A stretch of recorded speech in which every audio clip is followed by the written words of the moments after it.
last year summer, record optimism coming out of COVID right from Davos, and now record pessimism on the global side. Explain that to our viewers.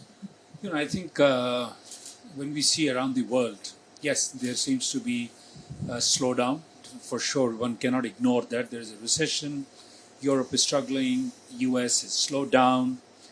China is recovering, I have to say, once again after the COVID policy has been changed. India still remains a bright spot. There is no doubt in my mind, even when we saw in May.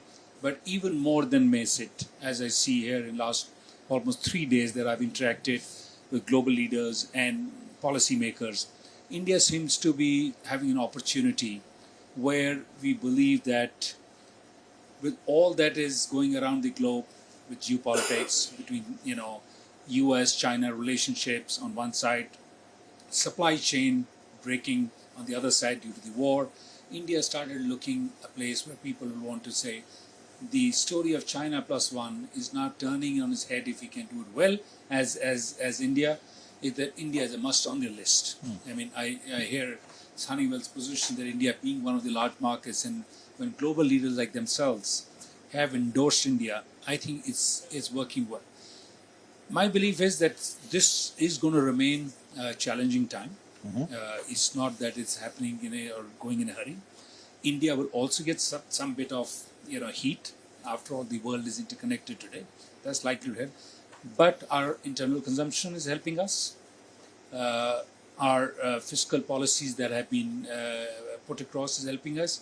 And more so over the government policies of the last years and now fructifying and really now edging on manufacturing, promoting more services.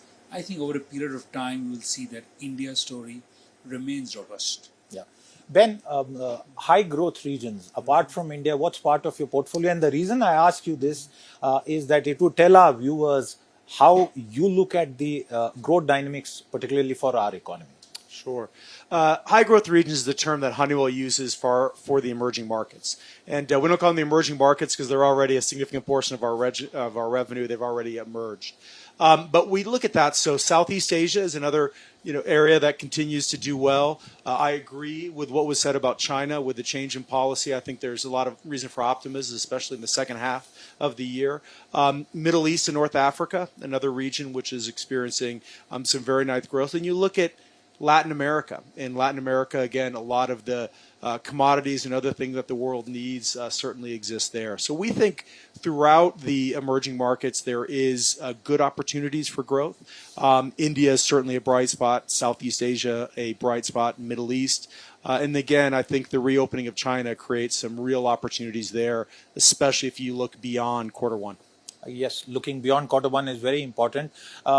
Before I go to Rajan, a quick comment about supply side disruptions that have impacted pretty much every company. In India, consumers, even in the smallest cities, have had to wait months for cars.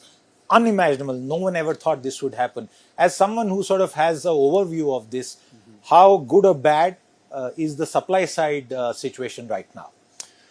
Well, I think it's improving, but there's a lot of room to go. Okay. It is. I wouldn't expect easy fixes. Things don't get perfect overnight. But I think the situation is steadily improving. We have 3 manufacturing sites in India, and we see those manufacturing sites are critical for our strategy. And we see at those sites and our sites around the globe, things are improving. But again, the expectation shouldn't be for an overnight fix. These are issues in the supply chain that require the whole value chain down to tier 3 suppliers and on up to improve and to be ready to meet the demand that exists. But I think we're certainly on the right road. Rajan, Ben represents an inward sort of investment outlook into India. A lot of people know that Bharti is also an investor out of India. How does the change global macro backdrop impact you? For example, your group also has a sort of allied investment into the satellite communication space. Tell our viewers about how an Indian company looks at the global downturn. As there are challenges, and it also works both ways, the inward and outward commitments. But we are seeing Africa is a growing continent where we went few years back. it is growing. Of course, the challenges remain on commodity pricing. If challenging remains on currencies, those challenges remain. Yet, it's a continent which is growing. Now, satellite is another venture that OneWeb that we have started doing it, and we just shot a few more satellites in the sky, which will be done by March. That will connect the whole world and unconnected people at places where the traditional networks, terrestrial networks, will never reach. Often, can you recall the number of satellites that are already up? So we are out of 648, we are almost up at 560 satellites are already up. We're covering 80% of the 20% is left.